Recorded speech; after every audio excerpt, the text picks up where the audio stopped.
챕터 5 서울로의 이동. 수사일지 2019년 10월 5일 한강시 북부 기차역 인근 여관에서 남성 사체 발견. 피해자 20대 남성. 신원 확인 결과 전과자 정민호. 흉기에 의한 자상 다수.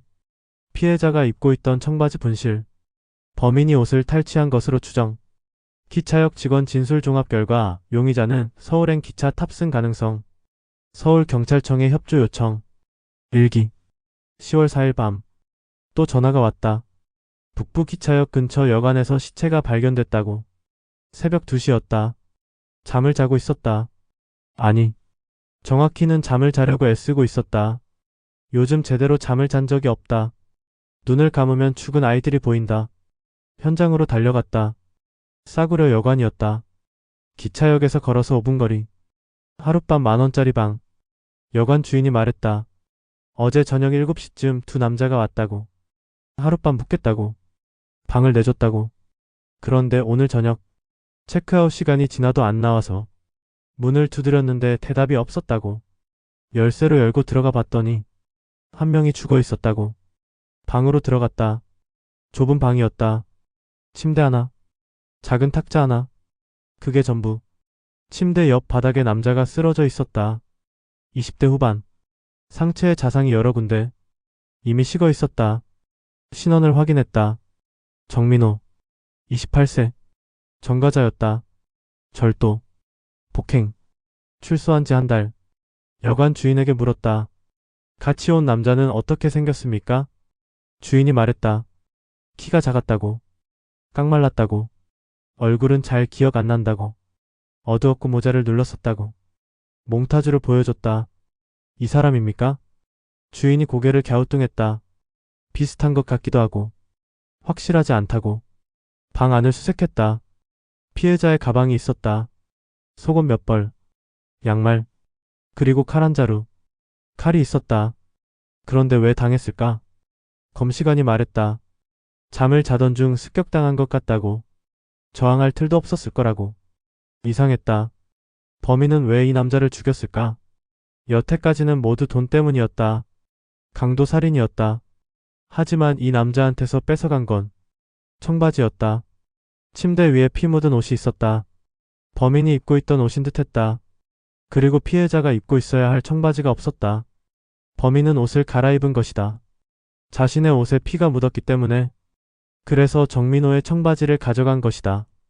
여관 주인에게 물었다. 두 사람이 어떻게 만났습니까? 친구처럼 보였습니까? 주인이 말했다. 아니라고. 친구 같지는 않았다고. 키 작은 남자가 먼저 왔고 큰 남자가 나중에 왔다고. 같이 들어온 게 아니라 밖에서 만나서 함께 들어왔다고. 우연히 만난 것이다. 기차역 근처에서. 아마도 범인은 혼자였을 것이다. 돈도 떨어지고 옷도 낡고 어디론가 가려고 했을 것이다. 그리고 정민호를 만난 것이다. 막 출소한 돈이 좀 있는 혼자인 남자를. 범인은 접근했을 것이다. 같이 밤을 보내자고. 방값을 내주겠다고. 아니면 술이나 한잔하자고. 그렇게 여관에 왔다. 그리고 밤에 정민호가 잠든 사이 죽인 것이다. 왜? 돈 때문이 아니라면 왜? 청바지 때문이다. 깨끗한 옷이 필요했던 것이다. 자신의 옷은 피로 얼룩져 있었으니까. 그래서 죽였다. 청바지 한 벌을 위해. 기차역으로 갔다. 직원들에게 물었다. 어젯밤이나 오늘. 깡마른 남자. 키 작은 20대 후반. 그런 사람 본 적 있냐고. 한 직원이 기억했다. 오늘 아침 일찍 그런 남자가 있었다고. 서울행 기차표를 샀다고. 몇 시 기차였습니까? 오전 6시 30분 기차라고. 지금 몇 시지? 오후 7시. 범인은 이미 서울에 있다. 12시간 전에 떠났다. 서울. 범인이 서울로 갔다. 서울은 넓다. 1,000만 명이 넘는 사람들이 산다. 그 속에서 깡마른 남자 하나를 찾는다는 건 모래사장에서 바늘 찾기다. 하지만 찾아야 한다. 서울 본청에 연락했다. 5년 동안 함께 일했던 동료들. 상황을 설명했다. 몽타주를 팩스로 보냈다. 그들도 긴장하고 있었다. 한강시에서 16명을 죽인 연쇄살인범. 이제 서울에 왔다. 서울에서 또 무슨 짓을 할지 모른다. 본청에서 지시가 내려왔다. 서울로 올라오라고. 수사 지원을 하라고. 집에 들러 짐을 챙겼다. 며칠 걸릴지 모른다. 아니, 언제 끝날지 모른다. 기차를 탔다. 서울행 기차. 범인이 탄 바로 그 기차. 같은 노선. 창밖을 봤다. 어둠 속을 달리고 있었다. 불빛들이 스쳐 지나갔다. 범인도 이 풍경을 봤을까? 무슨 생각을 했을까? 한강시를 떠나면서 16명을 죽이고 떠나면서 무슨 생각을 했을까? 후회했을까? 아니면 아무 감정도 없었을까? 잘 모르겠다. 이해할 수 없다. 이해하고 싶지도 않다. 서울역에 도착했다. 밤 9시. 플랫폼에 내려서 주위를 둘러봤다. 수많은 사람들. 각자의 목적지로 향하는 사람들. 이 중에 범인이 있었다. 오늘 아침 이 역에 도착했다. 그리고 어디론가 사라졌다. 어디로 갔을까? 무엇을 하고 있을까? 누구를 노리고 있을까? 본청으로 향했다. 동료들이 기다리고 있었다. 작전 회의가 시작됐다. 하지만 나는 집중할 수 없었다. 자꾸 창밖을 봤다. 서울의 밤. 수없이 많은 불빛들. 그 어딘가에 범인이 있다. 그리고 곧 또 누군가 죽을 것이다. 막아야 한다. 반드시 막아야 한다. 더 이상의 희생은 없어야 한다. 하지만 어떻게? 그 방법을 찾아야 한다. 빨리. 시간이 없다. 챕터 6 세탁소의 제보. 수사일지. 2019년 10월 8일. 서울 한강시 동부청솔 세탁소에서 제보 접수. 세탁소 주인 하진수 28세. 의뢰인이 맡긴 청바지에 다량의 핏자국 발견하고 신고. 의뢰인은 깡마른 체구 20대 후반 남성. 한강시 연쇄살인 용의자 인상착의와 일치. 잠복 근무 투입. 의뢰인 재방문 시 검거 예정. 일기. 서울에 온 지 사흘째. 아무 단서도 없었다. 본청 형사들과 함께 서울역 주변을 뒤졌다. 쪽방촌. 여인숙. 노숙자들이 모이는 곳. 하지만 아무것도 찾지 못했다. 범인은 완전히 사라진 것 같았다. 그리고 오늘 10월 8일 오전 10시. 전화 한 통이 왔다. 동부청솔 세탁소 주인이었다. 하진수. 28세. 그가 말했다. 어제 저녁 한 남자가 청바지를 맡기고 갔다고. 오늘 아침 세탁하려고 보니까 피가 묻어 있었다고. 아주 많이. 어떤 남자였습니까?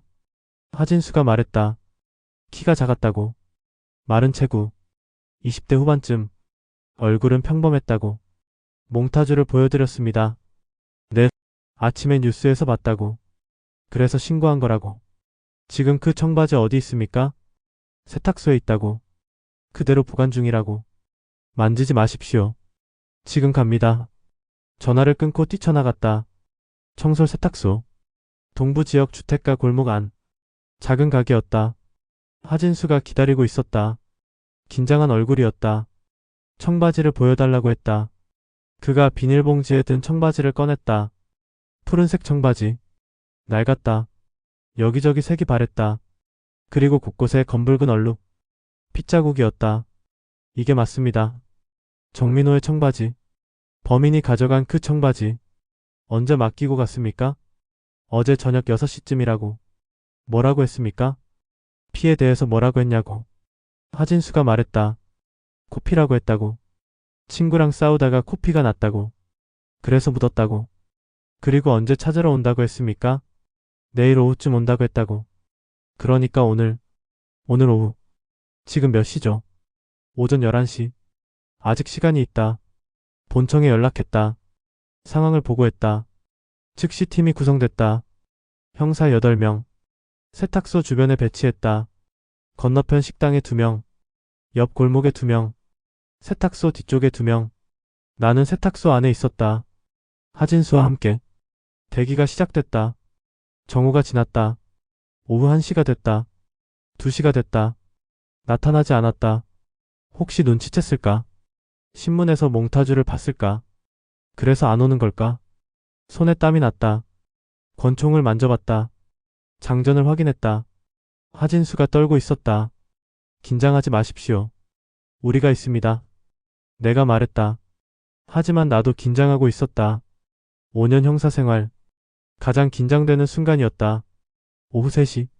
무전기에서 소리가 났다. 골목 입구에서 한 남자가 걸어오고 있다고.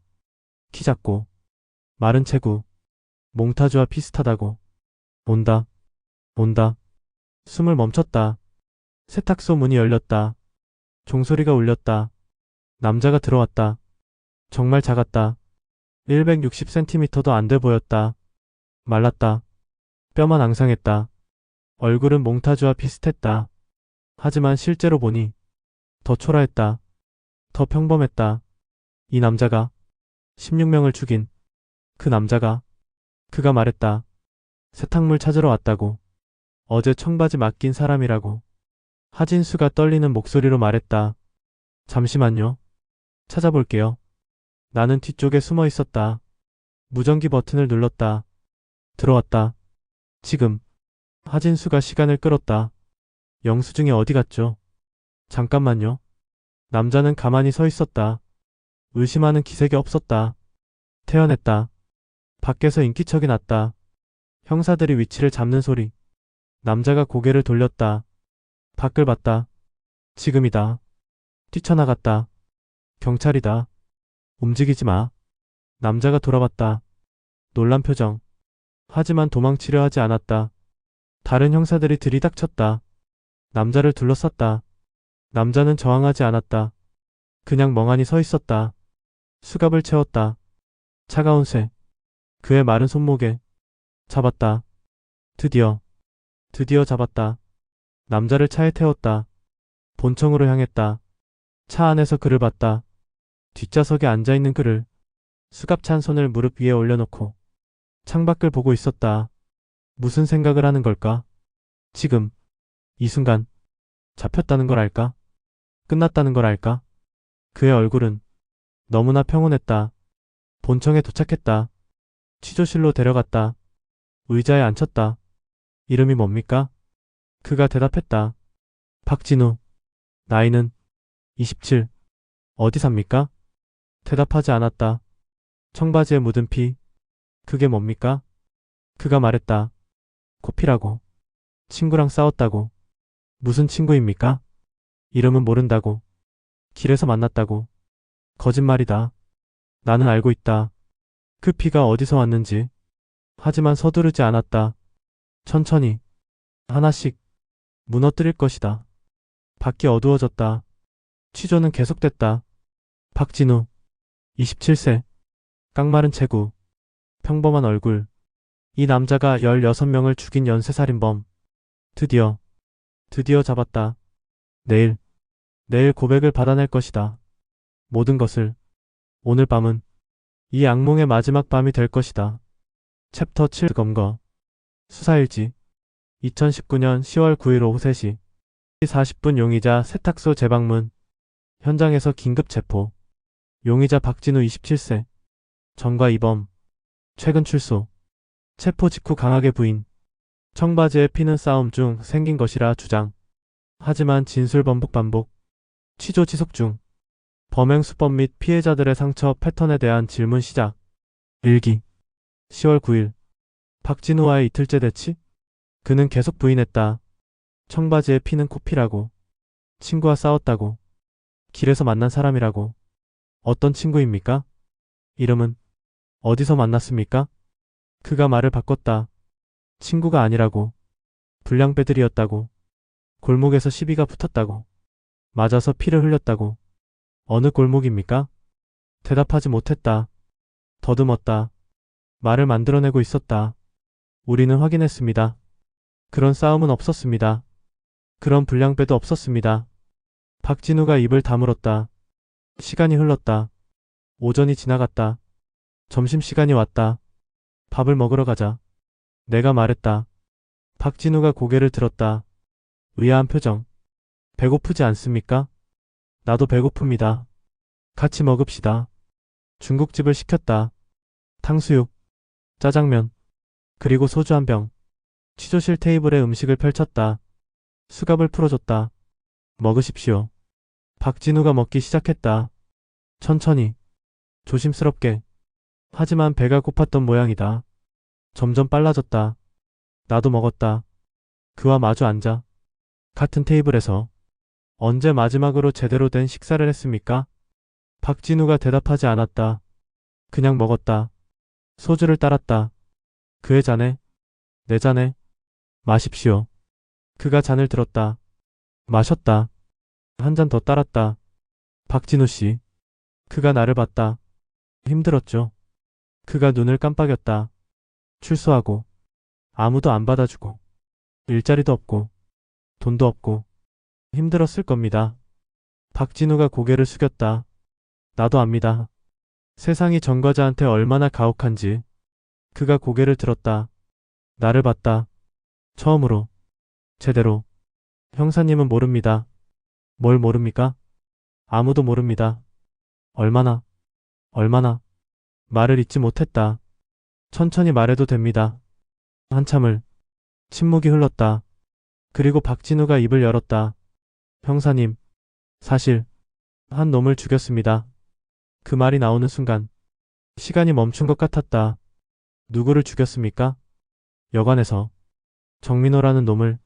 왜 죽였습니까? 청바지가 필요했다고. 내 옷은 피투성이었다고. 무슨 피입니까? 대답하지 않았다. 박진우 씨. 정민호 말고. 또 있습니까?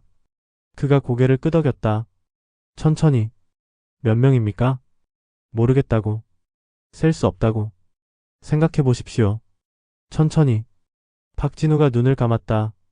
떠올리고 있었다. 할아버지, 할머니, 부부, 아이들, 입 밖으로 나오는 단어들, 하나씩, 그리고 장소, 한강시, 여러 마을, 여러 집, 모두 기록했다. 하나도 빠뜨리지 않고. 시간이 얼마나 지났을까? 창밖이 어두워졌다. 17명 박진우가 말했다.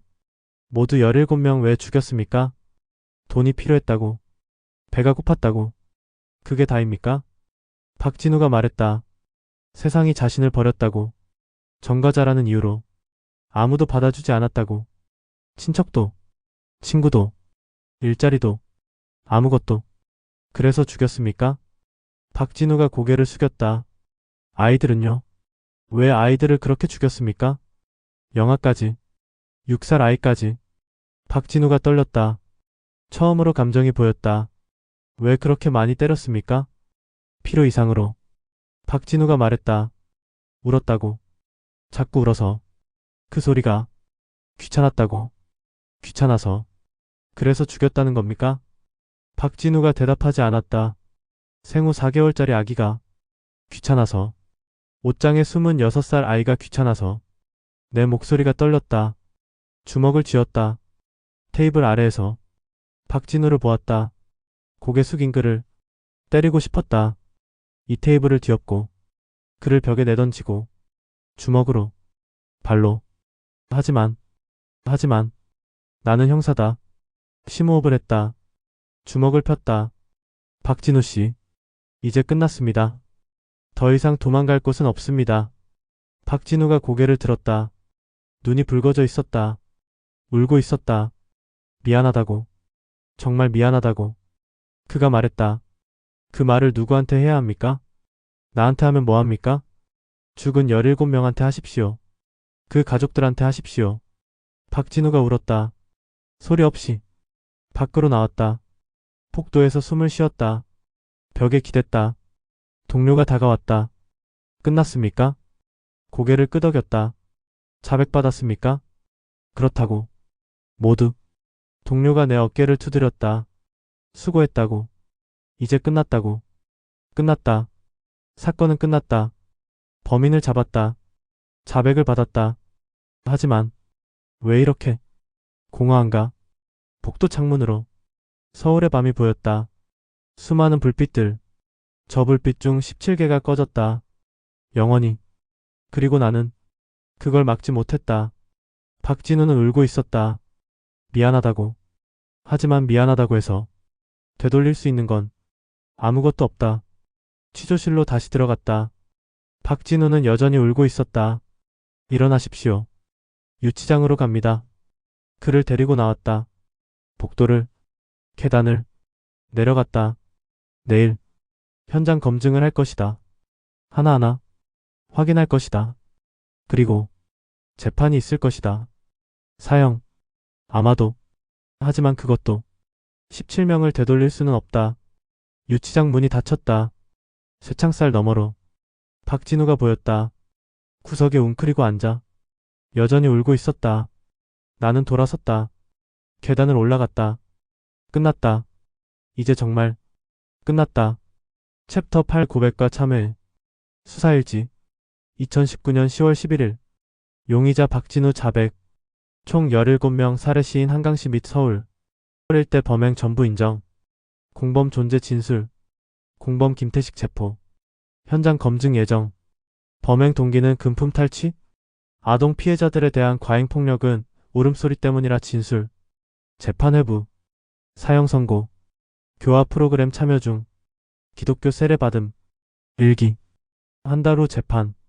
사형 선고. 나는 한강시로 돌아왔다. 하지만 밤마다 꿈을 꿨다. 그 17명의 얼굴들을.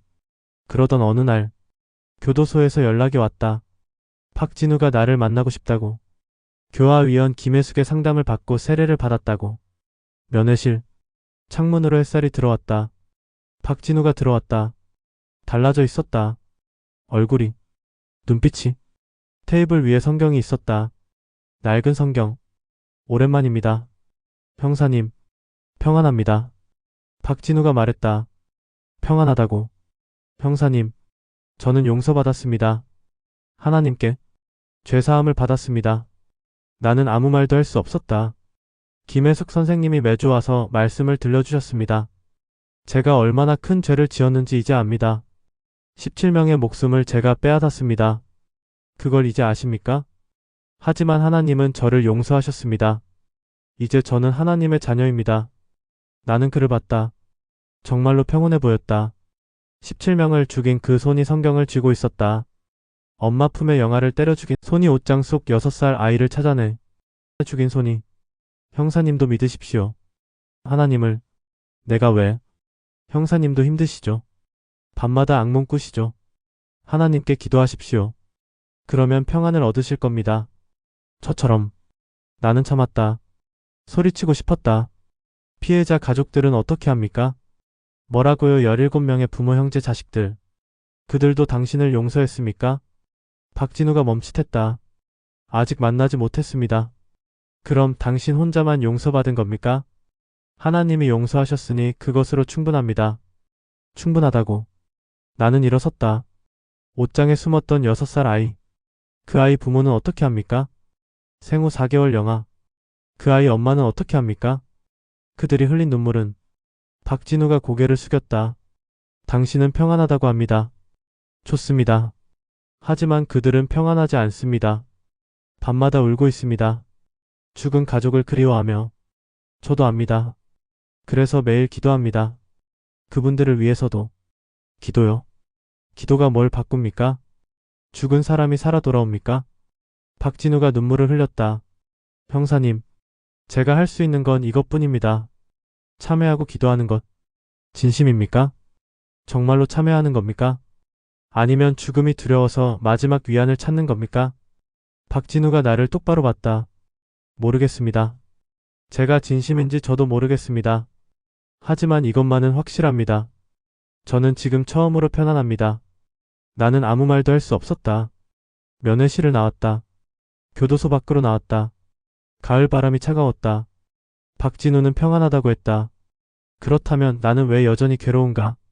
밤마다 그 아이들의 얼굴을 꾼다. 왜 못 막았냐고 나를 본다. 이게 맞는 건가?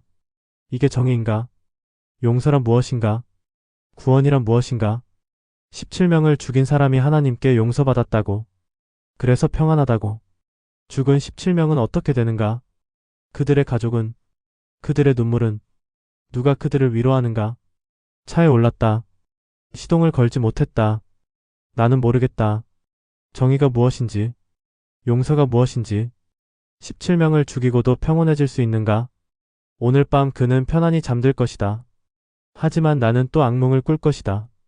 옷장 속의 6살 아이. 엄마 품의 영아. 서로 껴안은 10대 남매. 그들이 나를 볼 것이다. 왜 못 막았냐고. 차에서 내렸다. 교도소를 다시 봤다. 저 안에 박진우가 있다. 평안한 얼굴로. 나는 돌아섰다. 걸었다. 하늘은 맑았다. 바람은 차가웠다. 그리고 나는 여전히 답을 찾지 못했다.